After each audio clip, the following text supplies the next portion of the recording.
O atual papel da Polícia Federal. A Constituição e o exercício da lei não são ferramentas políticas partidárias. A deusa da justiça usa uma venda. Ela não deveria espiar para ver como seu líder político quer que ela considere uma questão. James Corney, ex-diretor do FBI. Jorge Pontes e Márcio Anselmo. Quando um candidato à Polícia Federal ingressa na Academia Nacional de Polícia, houve de inúmeros delegados que atuam como instrutores, que somos o FBI brasileiro. Essa afirmação não é de todo um exagero. Quando foi modernizado, no final da década de 1960, o Departamento da Polícia Federal foi idealizado e reestruturado para ser uma polícia nos moldes do FBI. O antigo Departamento Federal de Segurança Pública, DFSP, era um híbrido da Polícia Civil da Guanabara, que remontava ao tempo em que a capital era no Rio de Janeiro, da Polícia do Exército e da Guarda Especial de Brasília.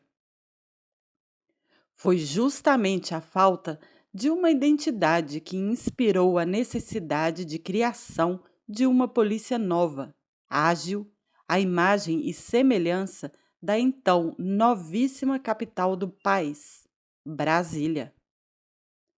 Foi então que um grupo de novos inspetores, como eram denominados os delegados, concursados em 1969, entre eles os delegados Nelson Marabuto, João Batista Campelo, Fernando Santana, Hélio Romão e Raimundo Maris, levaram a ideia de uma nova polícia ao diretor do DFSP na época, o general Nilo Canepa. Alguns deles integraram a missão de estudos para conhecer as polícias inglesa e alemã e o FBI. Depois das viagens, a conclusão a que se chegou foi de que se espelhar no FBI seria o melhor caminho. Quem conta essa história é o delegado da PF, José Roberto Benedito Pereira, ex-corregedor-geral e ex-diretor da Academia Nacional de Polícia. Ele foi da primeira turma de agentes da PF, de 1972, apelidada de Sangue Novo. José Roberto conta que vários desses inspetores foram professores naquele curso de formação e que o material das aulas era quase todo americano. A ideia principal foi a difusão dos novos conceitos de atividade policial, muitos deles trazidos do FBI, e o foco era a reestruturação da atividade de inteligência. A turma Sangue Novo foi um divisor de águas na história da PF, assim como as turmas de delegados de 1995 e de 2003. De tempos em tempos, a PF recebe em seus quadros uma leva de mulheres e homens de classe média, que acabam operando uma verdadeira renovação na corporação. Inúmeros agentes e delegados proeminentes e que contribuíram de forma decisiva no desenvolvimento da atividade policial saíram das hostes da Sangue Novo. Naqueles anos, o Brasil vivia uma ditadura militar, regime em que as Forças Armadas exerciam primazia no aparelho repressor e de investigação do Estado. Ao longo dos anos, e ainda mais depois da redemocratização, a PF foi abarcando atribuições que, nos Estados Unidos, estão divididas entre as diversas organizações policiais. A DEA, que investiga crimes relacionados ao tráfico de drogas. O Secret Service, responsável pela segurança de autoridades e pela investigação de crimes relacionados à falsificação de moeda. O antigo Immigration Office, o Bureau of Alcohol, Tobacco, ATF, que tem a atribuição dos casos relacionados às armas de fogo. E o US Fish and Wildlife Service, que tem a competência para os crimes contra a fauna. Além de todas essas atribuições, ainda cabem à PF atividades como expedição de passaportes e controle de estrangeiros, regulamentação de atividades de segurança privada e sua fiscalização, assim como investigações de crimes cometidos contra os índios e suas comunidades, crimes contra o sistema financeiro e mercado de capitais, entre outros. O fato é que está na alçada da PF brasileira mais do que fazem, juntas, diversas agências federais americanas. Ter contato direto com a experiência dos agentes federais americanos é um aprendizado para qualquer policial brasileiro. Para além das condições de trabalho, de tecnologia e equipamentos à disposição, a proteção legal de que o FBI desfruta é um exemplo a ser perseguido em nosso país. A autonomia para exercer sua atividade é algo que impressiona se comparada com a realidade do Brasil. Lá, nenhum congressista americano, seja deputado ou senador, ousa sugerir cortes de orçamento ou mudanças legais que possam cercear seu funcionamento. Quem fizer isso entra na mira como suspeito de querer diminuir a força e capacidade do Estado no enfrentamento da alta criminalidade. Outra característica saudável do FBI que deveria ser aplicada na PF brasileira é o fato de o Bureau não autorizar cessões de seus agentes a nenhum outro órgão, seja da administração federal, estadual ou municipal.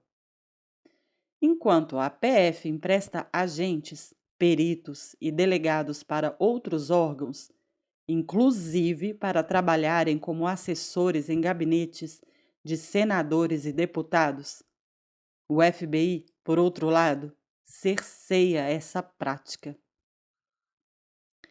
Em Washington, há uma unidade que funciona como uma ligação entre o FBI e o Congresso americano. O Escritório de Assuntos do Congresso. Os agentes do FBI que trabalham nesse escritório prestam apoio de diversas formas em temas de interesse do Congresso, como para comissões de inquérito instauradas no Parlamento. Essa ligação é levada a efeito por um grupo de federais que, contudo, não se desvincula em nenhum momento do Bureau. Há ainda uma grande diferença entre o Brasil e os Estados Unidos em relação aos outros órgãos policiais. Se os federais americanos são impedidos de trabalhar em polícias locais, como o Departamento de Polícia de Nova York, NYPD, na sigla em inglês, ou de Los Angeles, LAPD. Também é verdade que essas corporações são extremamente bem preparadas. Claro que a PF ainda precisa evoluir em diversas áreas, da proteção legal às condições de trabalho. Mas polícias estaduais brasileiras vivem uma realidade muito mais dramática. Nos últimos anos, o país assistiu a um grande sucateamento das polícias civis, responsáveis pelos trabalhos de investigação. E, nos grandes centros urbanos, a polícia militar, do trabalho nas ruas e do policiamento ostensivo, sofre com a incontrolável onda de violência. O último alvo da Lava Jato: a justiça. Se na devassa no TCE do Rio de Janeiro a Lava Jato cruzou novos limites, há uma área da sociedade ainda intocada pela investigação: o poder judiciário. No executivo, o combate à corrupção já escalou toda a pirâmide de poder e levou governadores e até um ex-presidente da República para a cadeia. No legislativo, os principais deputados e senadores foram atingidos, e no setor privado, alguns dos mais poderosos empresários do país experimentaram temporadas atrás das grades. Com 5 anos de Lava Jato completados em março de 2019, a fronteira do judiciário permanece intransponível. Até então, as promessas de entregar de bandeja autoridades togadas não evoluíram para denúncias formais, ou não passaram de blefes ou recados ameaçadores que traziam, na verdade, pedidos de socorro. Seria muita inocência imaginar que não houve denúncias porque ali não se praticam crimes, como se existisse um poder puro e imune dentro de uma estrutura tão integralmente corrompida. Se presidentes, senadores e governadores comprovadamente se corromperam, é difícil acreditar que o mesmo não ocorre nos bastidores dos tribunais, formados por indicações desses mesmos políticos.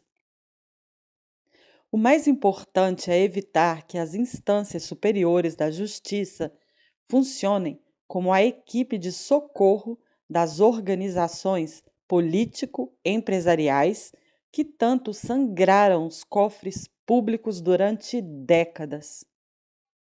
É essa a batalha que será travada ainda por muitos anos nos próprios tribunais. Se as últimas camadas da justiça, como o STJ e o STF, estiverem mais comprometidas com a manutenção de poder dessas oligarquias do que com o país, o Brasil ainda corre o risco de ver por terra todo o esforço dos últimos anos. Nesse contexto, o debate jurídico em torno do início do cumprimento de pena após a confirmação da condenação por um tribunal de segunda instância é um ponto crucial no combate à impunidade. Desde a promulgação da Constituição de 1988, essa discussão tomou o plenário algumas vezes, protagonizando debates na Justiça nos últimos anos. O caso do ex-presidente Luiz Inácio Lula da Silva tinha uma importância maior do que simplesmente a de levar à prisão um ex-presidente, condenado por ser beneficiário de corrupção e apontado como um dos líderes da organização criminosa durante seu mandato. Depois que o TRF da 4ª Região confirmou, em 24 de janeiro de 2018, a condenação em seu primeiro processo concluído na Lava Jato, a execução de sua pena se transformou numa batalha decisiva entre as forças que buscavam conter a operação e quem gostaria de ver o enfrentamento à impunidade prosseguir. Sua prisão seria, como de fato foi, um marco na luta contra a crônica ineficiência do nosso sistema criminal. E naquelas semanas que antecederam, o STF se dividiu entre dois grupos, batizados na imprensa como as alas dos punitivistas e dos garantistas. É a reprodução de um tradicional debate de filosofia jurídico-penal. Os garantistas, cuja forma de enxergar o direito foi condensada pelo jus-filósofo italiano Luigi Ferrajoli em Direito e Razão, Teoria do Garantismo Penal. Priorizam os direitos individuais dos réus, embora a visão do autor, em muitos momentos, tenha sido distorcida no Brasil. Os punitivistas, por sua vez, seriam mais sensíveis a proteger direitos coletivos da sociedade, o que os inclinaria a decisões de condenação como forma de prevenir, pela punição, que tais crimes voltassem a ser cometidos. Discussões tensas entre as duas alas marcaram as sessões de julgamento do habeas corpus pedido pela defesa de Lula. Ficou razoavelmente claro que os garantistas chegariam às últimas consequências para salvar não apenas o ex-presidente Lula, mas também outros caciques políticos. Por isso, a prisão do ex-presidente representava mais que um simples encarceramento. O que o ministro Gilmar Mendes, que pontificava no grupo dos garantistas, e outros ministros pareciam tentar evitar era o efeito da prisão de Lula, muito mais do que o destino do ex-presidente em si.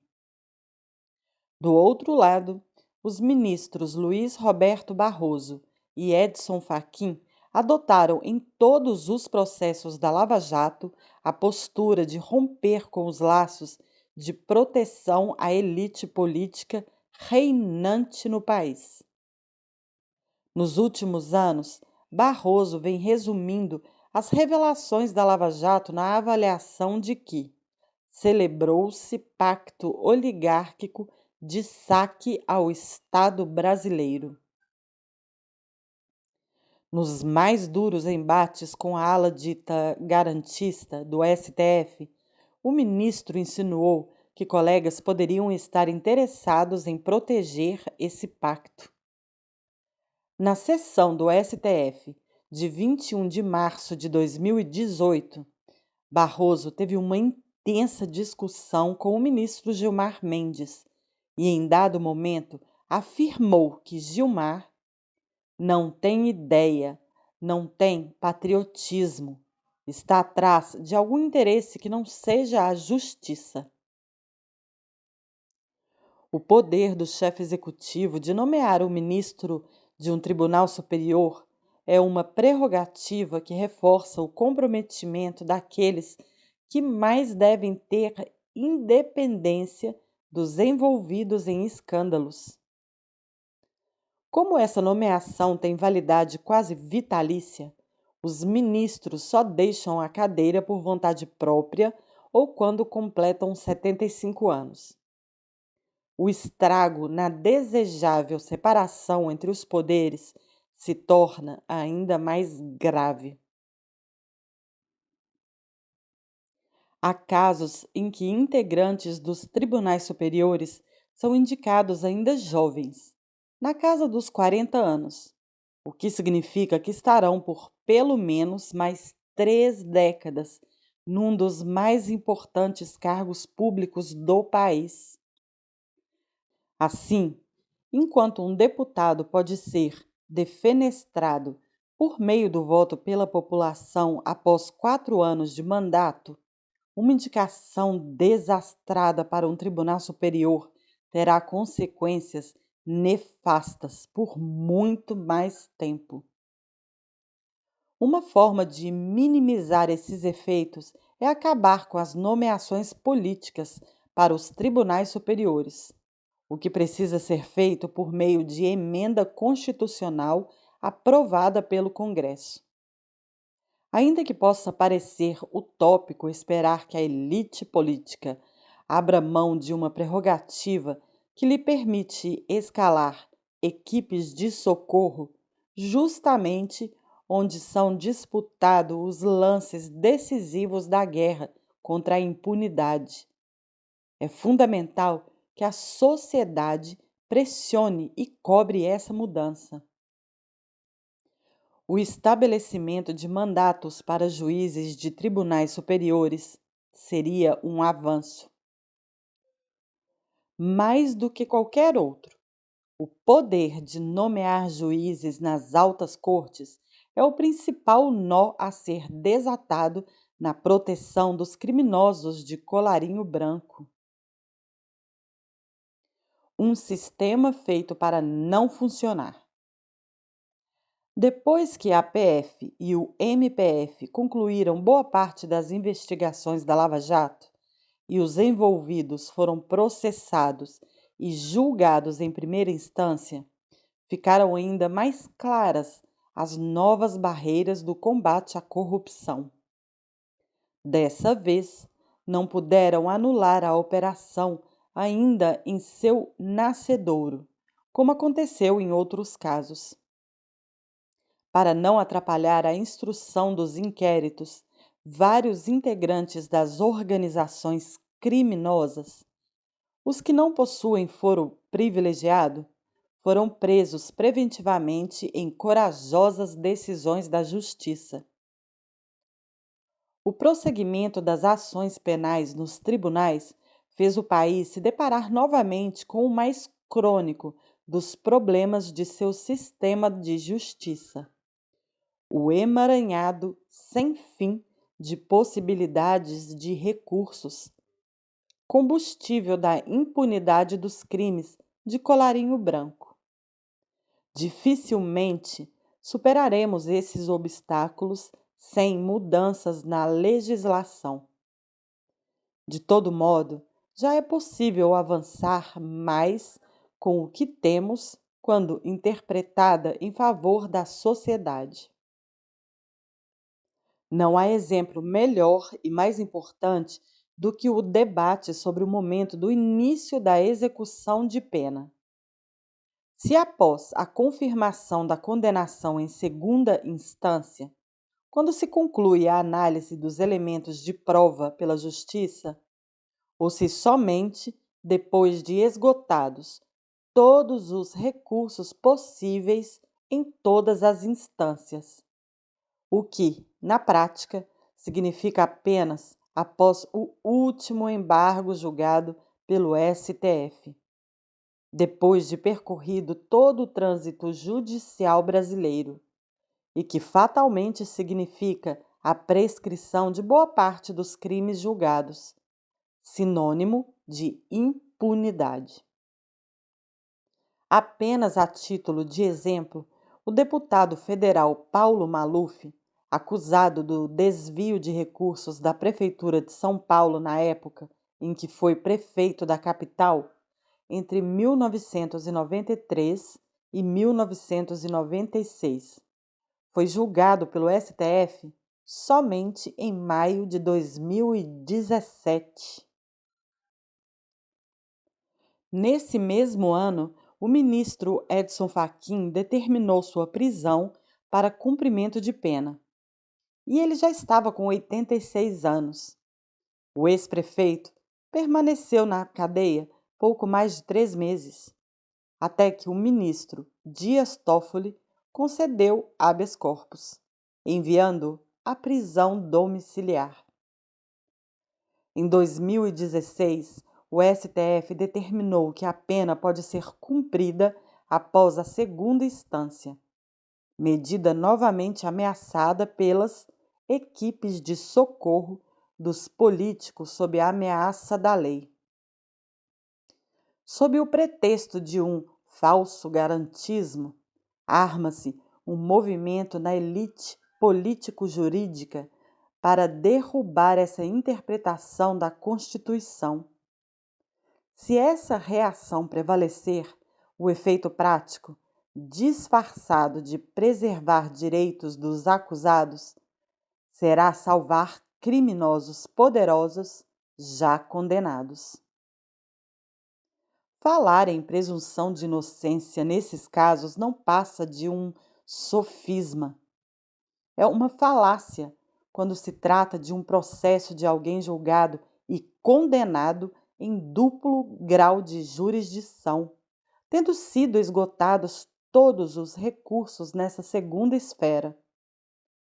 Conforme demonstram diversos especialistas em direito, na esmagadora maioria das democracias do mundo, a pena começa a ser cumprida após a segunda instância.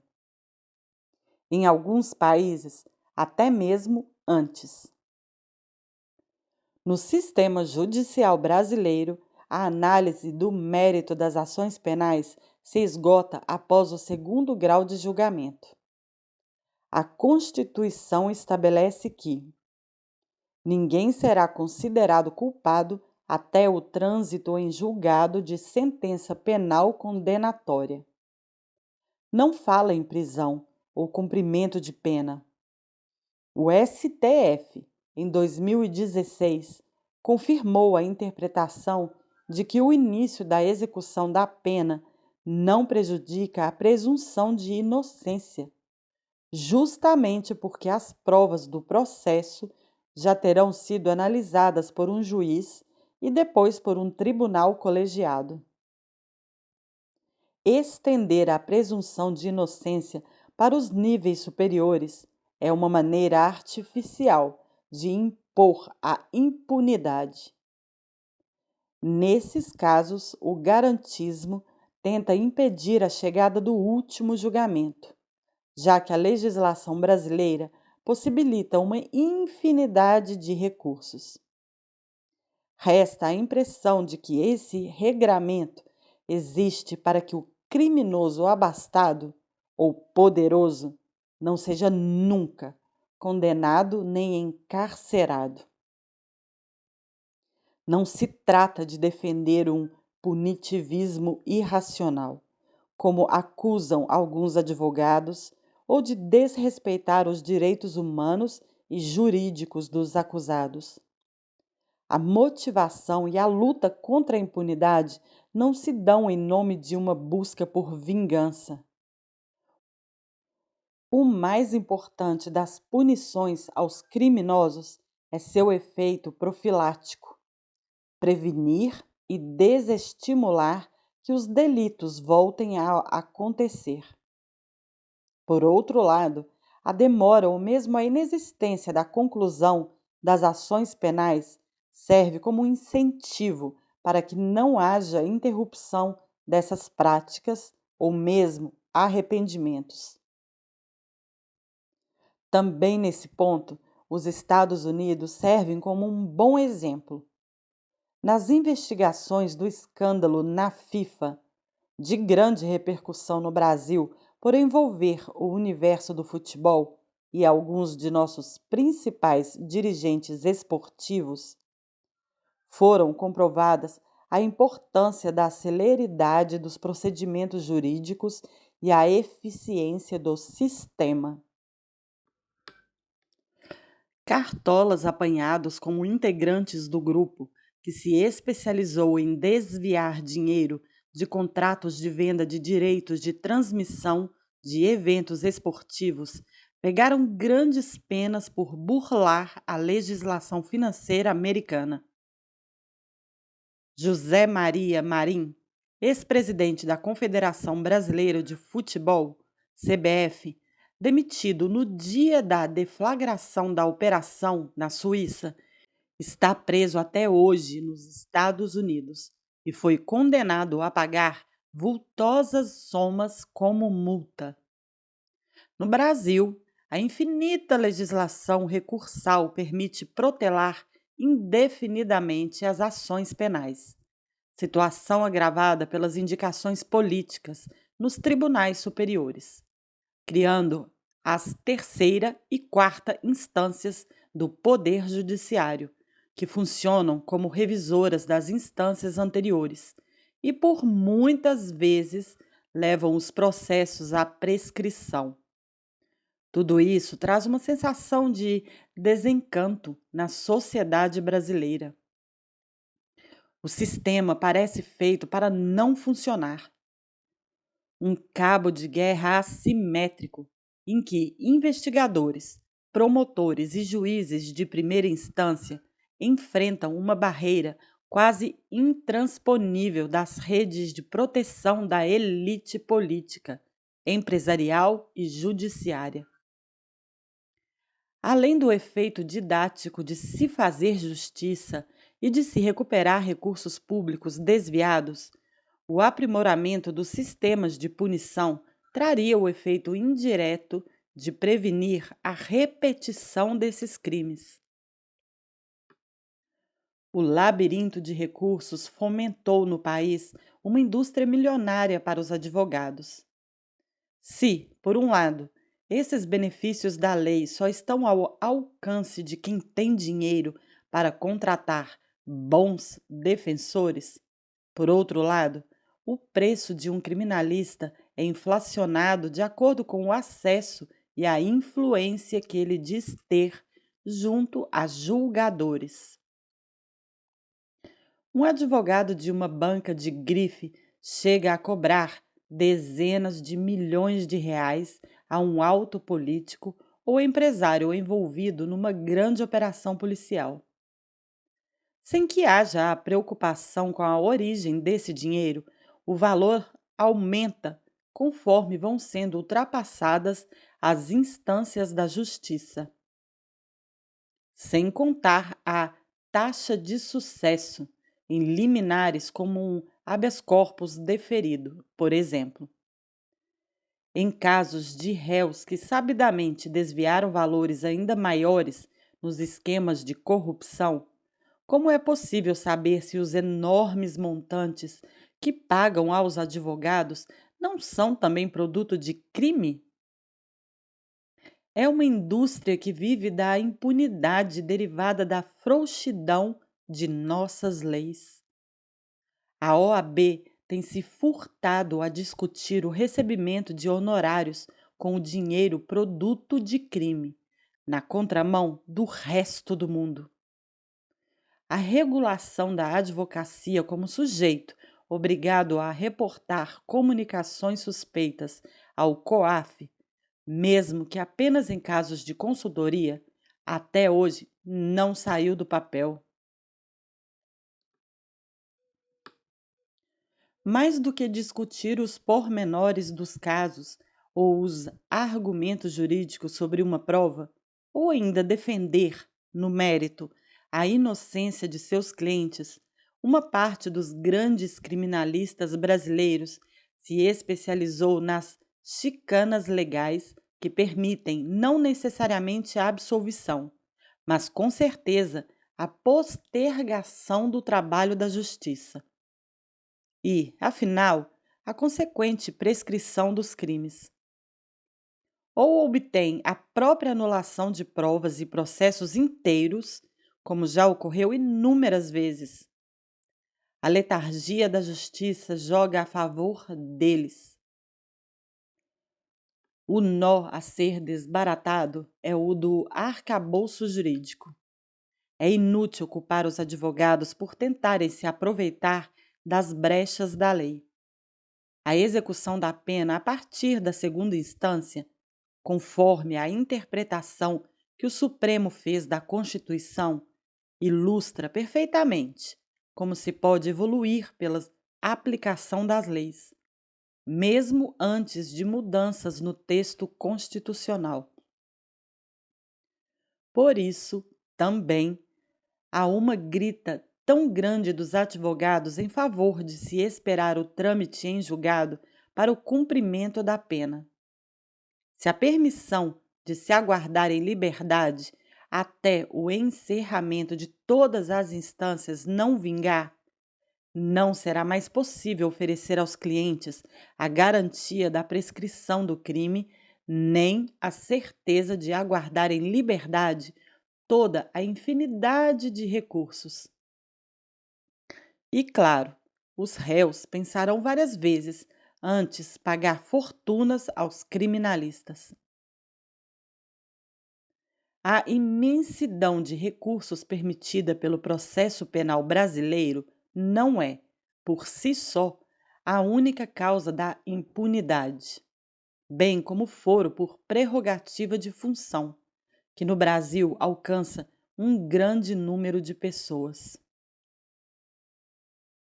Essa situação se torna ainda mais grave quando analisada nos tribunais superiores. Segundo o levantamento feito pela revista Congresso em Foco, dos 500 parlamentares investigados desde 1988, apenas 16 foram condenados, o que torna o tribunal um porto seguro para o crime institucionalizado.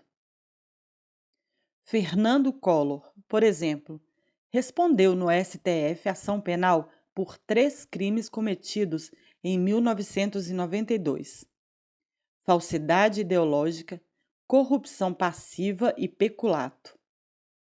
Os 2 primeiros prescreveram antes do julgamento, 22 anos depois.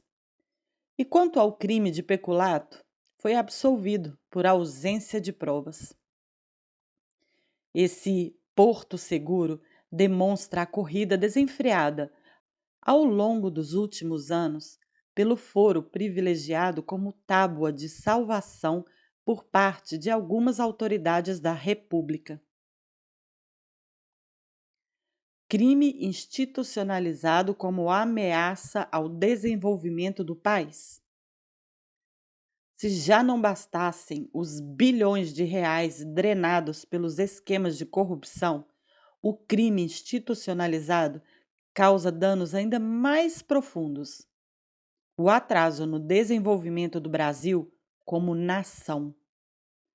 Não há máfia fora da lei que se compare, em termos de nocividade, a uma organização criminosa formada por quem detém o poder e cria impostos, ordena despesas, nomeia autoridades e aprova as leis. Enxergamos, conceitualmente, 4 pontos principais causados pela ação da corrupção sistêmica. 1. O prejuízo frontal à democracia, consequência deletéria originada pela delinquência institucionalizada que age sobre o poder legislativo. Esse malefício é determinado a partir do momento em que o processo legislativo, o encaminhamento dos projetos de lei, a realização das discussões e até a aprovação de novos diplomas para o nosso ordenamento jurídico, é viciado e desvirtuado pelos interesses dos grupos criminosos. Parte substancial dos projetos de lei não estaria sendo votada no interesse da sociedade, mas sim no sentido de agradar forças particulares que financiam a corrupção sistêmica e um sistema eleitoral corrompido. Há o que podemos chamar de estelionato legislativo, pois, além de produzirem legislação apenas para seus interesses escusos, se eximem de promover o aperfeiçoamento do nosso arcabouço legal. Em outras palavras, além de não fazerem o que é certo, fazem o errado, na forma de leis de que o país não precisa e que só nos fazem retroceder como nação. 2. Comprometimento do projeto nacional, que ocorre no momento em que os grandes projetos do país são aprovados sob o vetor da corrupção. É a corrupção de raiz, impondo rumos equivocados. O exemplo mais claro dessa mazela são os mega eventos esportivos que foram realizados no Brasil em 2014 e 2016, respectivamente a Copa do Mundo de Futebol e os Jogos Olímpicos, para os quais dezenas de estádios e espaços esportivos foram construídos sem necessidade. Havia dezenas de outras prioridades em termos de grandes projetos. A candidatura do nosso país a esses dois eventos teve, pela ótica do crime institucionalizado, consequências terríveis, pois já devia trazer embutido o objetivo de superfaturamento dos grandes contratos. A opção por algumas arenas da Copa do Mundo é, de qualquer ângulo que se olhe, injustificável, como revela a avaliação feita pelo Pluriconsultoria, que estudou o legado do Mundial no Brasil. Segundo a pesquisa, mantidas as médias de público e renda dos campeonatos locais do Distrito Federal, Mato Grosso e Amazonas, de 2013 a 2018, seriam necessários muitos, milhares de anos para recuperar o investimento nos estádios lá construídos para a Copa de 2014.